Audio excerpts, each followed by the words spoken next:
Hello বন্ধুরা, good morning.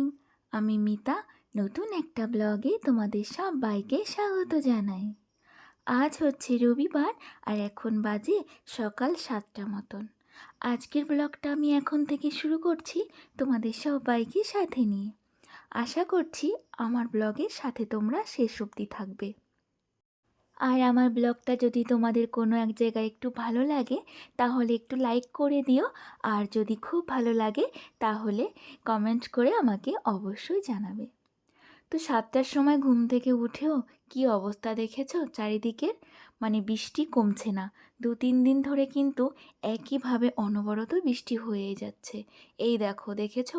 এইটা তো আমাদের সামনের দিকে দেখাচ্ছি তোমাদের, আর পেছনটা কিন্তু অনেকটা জল হয়ে গেছে। জানো তো, এত যদি বৃষ্টি হয় জল না হয়ে পারে বলো তো? আর এই যে বৃষ্টির জন্য কিন্তু এখন ঘুম থেকেও অনেক দেরিতে উঠছি। এখন 7টা বাজে। তো এখন উঠলাম ঘুম থেকে উঠেও কি কাজ করব বুঝতে পারছিলাম না। কেন কি সকালবেলা উঠেই তো বাইরে কাজ করতে বেরিয়ে পড়ি, আর এখন তো বাইরে এটা প্রচুর পরিমাণে বৃষ্টি হচ্ছে, মানে কোথা থেকে কি শুরু করব কাজ তাই বুঝতে পারছিলাম না। কিছু টাইম বৃষ্টি দেখার পরে তারপরে ঘরটা ঝাড় দিয়ে নিয়েছিলাম, আর এর মধ্যেই না মাম্মাম উঠে পড়েছে। তো তারপরে এই যে দেখো, দুজনে মিলে এখানে দাঁড়িয়ে দাঁড়িয়ে কিন্তু ব্রাশ করে নিচ্ছি আর বাইরের পরিবেশটা দেখে নিচ্ছি। সত্যি কথা বলতে একদিকে ভালোও লাগছে, অন্যদিকে খারাপও লাগছে। ভালো লাগছে কোন দিকে বলো তো? এই যে বৃষ্টি হচ্ছে আর একটু ঠান্ডা ঠান্ডা ওয়েদারটা হয়েছে, বেশ ভালো লাগছে। আর এই দেখো, বৃষ্টির সঙ্গে সঙ্গে কিন্তু বেশ জোরে জোরে হাওয়াও দিচ্ছে মাঝে মাঝে। দেখেছো তো কেমন করে গাছগাছালিগুলো নড়ে উঠছে? আর এই যে আর একটা কাজ আমার বাড়তি হয়েছে, এত বৃষ্টিতে এই যে ঘরে কিন্তু জল ঢুকে যাচ্ছে জানো তো। আর এই যে বারে বারে কিন্তু আমাকে ঘরটাকে মুছে নিতে হচ্ছে, কেন কি মাম্মাম তো ছোট, এই জল থেকে গেলে ও কখন যে স্লিপ করে পড়বে আর ওর যে লেগে যাবে সেই ভয়ে দেখো আমি কিন্তু সব সময় যেখানে যেইটুকু জল পড়ছে আমি কিন্তু মুছে নেওয়ার চেষ্টা করছি। আর এই যে এত বৃষ্টিতে জল তো পড়বেই, বলো কতক্ষণ চালে জল দাঁড়ায়, মানে একটু না একটু তো ঘরে আসবেই। আর জানোই তো আমাদের কিন্তু বারান্দায় টিন দেওয়া আছে, রান্নাঘরেও কিন্তু টিন দেওয়া আছে, আর এই টিনের ফাঁক দিয়ে কিন্তু জল এসেই যায়। এই বৃষ্টি বর্ষাতে মজা কাদের বলো তো? বড়লোকদের। কেন কি তাদের তো আর বাইরে গিয়ে কষ্ট করতে হয় না, তাদের তো অনেক ভালো ঘর থাকে, ঘরের মধ্যে চুপচাপ বসে থাকে আর এই বৃষ্টিটা উপভোগ করে। আর যত জ্বালা কি বলো তো আমাদের মতন এই গরিবদের, এই কাদা বৃষ্টিতে বাইরেও কাজ করতে হয়, আবার ঘরের মধ্যেও জল পড়ে, মানে একটা অসহ্য লাইফ শুরু হয়ে যায়। তবে কিছু করার নেই বলো, এটা তো আমরা খণ্ডাতে পারবো না। যাদের সুখ তারা সুখ উপভোগ করবে, আর যাদের কষ্ট তারা তো কষ্ট উপভোগই করবে। তো কি, আমাদের এখন কষ্টের সময়, আমাদের তো কষ্ট করতেই হবে। ভগবান যেদিন আমাদের কপালে সুখ লিখেছে সেদিন অবশ্যই আমরাও সুখ উপভোগ করব, তাই না বলো? তো যাই হোক, এখন সমস্ত কাজ সকালে কমপ্লিট করে নিয়েছি।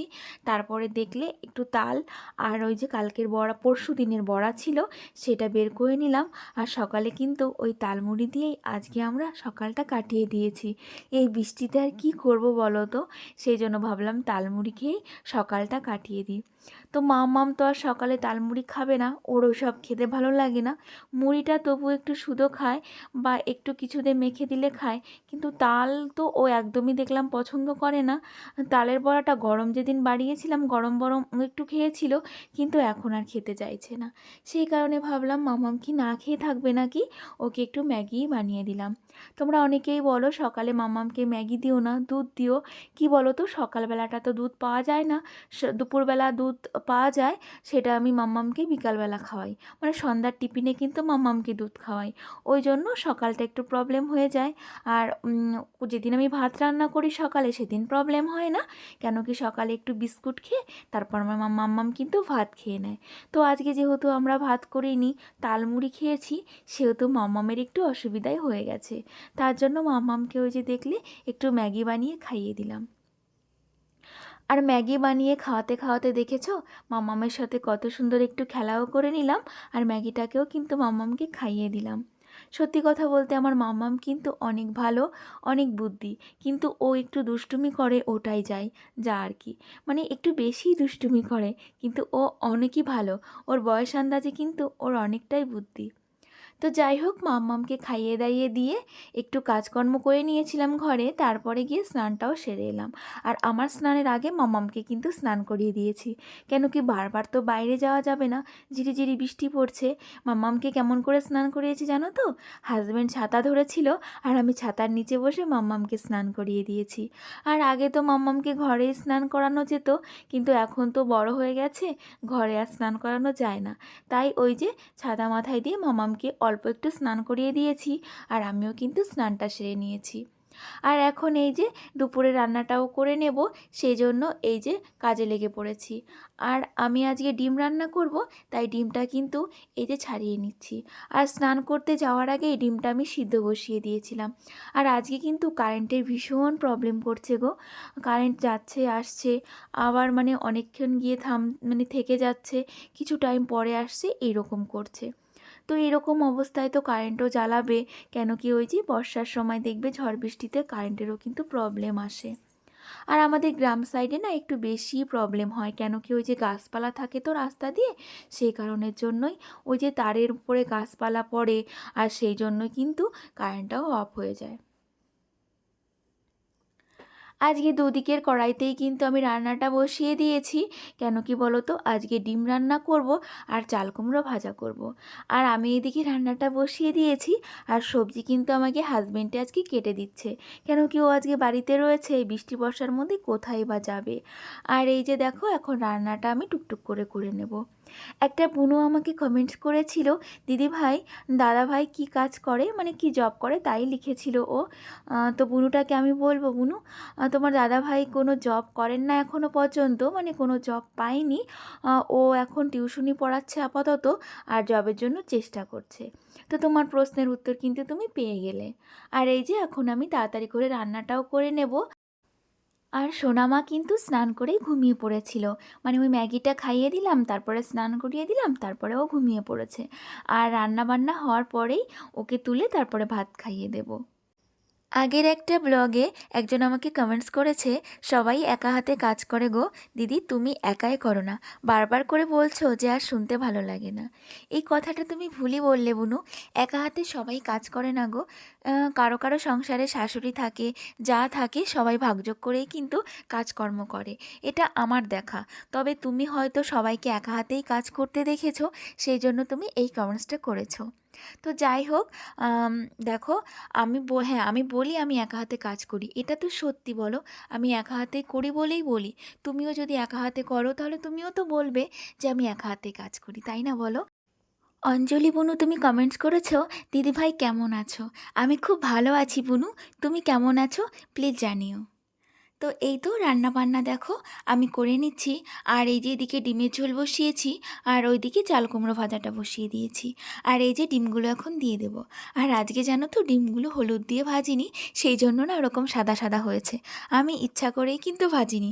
তোমরা কিন্তু কেউ কিছু কমেন্টস করো না।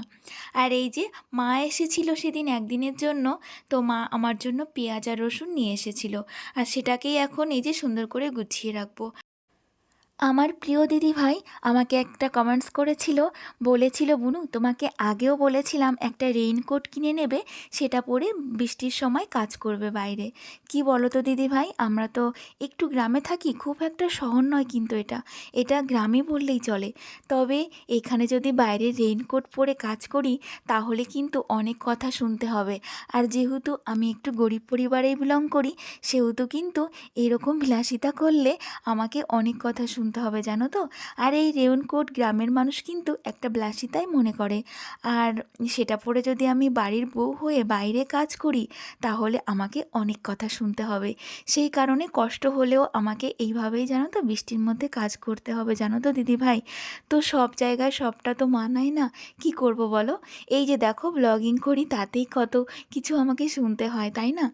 তো সেই জন্য তোমার কথাটা আমি রাখতে পারছি না, তুমি প্লিজ কিছু মনে করো না দিদিভাই, আমি জানি তুমি আমাকে ভালোর জন্যই বলছো। আর এইদিকে রান্নাবান্না শেষ করে তারপরে খাওয়া দাওয়া কমপ্লিট করে এখন এই যে বিকালে বসেছি একটু এই গাছগুলোকে মানে গাছগুলোকে বলছি কেন, সরি, এই গাছগুলো যে টবগুলোতে লাগিয়েছি সেটাকে একটু কালারিং করে নিতে। অনেক দিন ধরেই ভাবছিলাম, আর কালারগুলো কিন্তু অনেক দিন আনা রয়েছে, সেইগুলো আর করার টাইম পাচ্ছিলাম না। আর আজকে ভাবলাম বৃষ্টির দিনে কোথাও তো একটু রাস্তায় বেরোতেও পারবো না মাম্মামকে নিয়ে, তো এই কাজটাই করে ফেলি। আর মাম্মাম এই যে আমার পাশ দিয়েই ঘুরছে আর একটু দুষ্টুমি করারও কিন্তু চেষ্টা করছে। মাঝে মাঝে বকাও দিচ্ছি, আবার মাঝে মাঝে আবার বলছি আমার পাশেই বসো। যাই হোক, এই দেখো দুটো পাত্রকেই আমি কিন্তু সুন্দর করে কালার করে নিয়েছি, এখন হয়তো দেখতে বেশ ভালোই লাগবে। আর আজকে ব্লগটাও কিন্তু আমি এখানেই শেষ করব। তোমরা সবাই ভালো থেকো, আমরাও ভালো আছি। তোমাদের সবাইকে টাটা।